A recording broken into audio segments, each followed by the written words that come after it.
Et toi, Salomon, mon fils, connais le Dieu de ton Père, sers-le d'un cœur entier, que ton âme y prenne plaisir, car le Seigneur sonde tous les cœurs et discerne toute forme de pensée.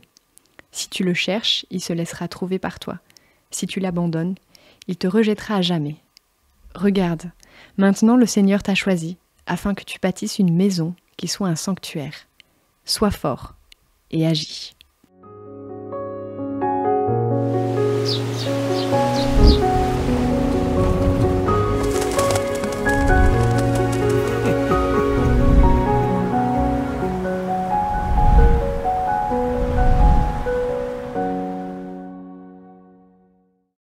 Bonjour à tous, contente de vous retrouver pour ces 2 minutes ensemble avec la parole de Dieu.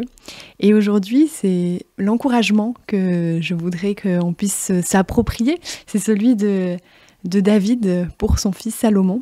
Et je pense que c'est aussi un encouragement qu'on peut vraiment s'approprier chacun.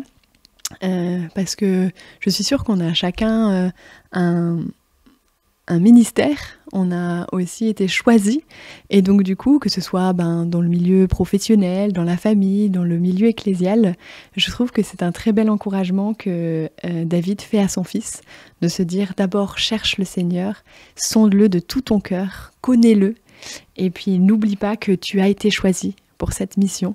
Alors maintenant, fortifie-toi et agis. Et je trouve que c'est un petit peu beau parce qu'on a souvent l'habitude, je ne sais pas si vous êtes comme moi, à se dire mais non, c'est peut-être pas moi, ou je suis pas assez, ou c'est pas vraiment ce que je pourrais faire, non, je me sens pas de le faire.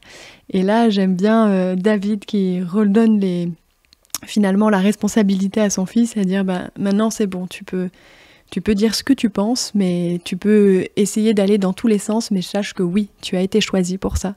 Alors maintenant, fortifie-toi et agis.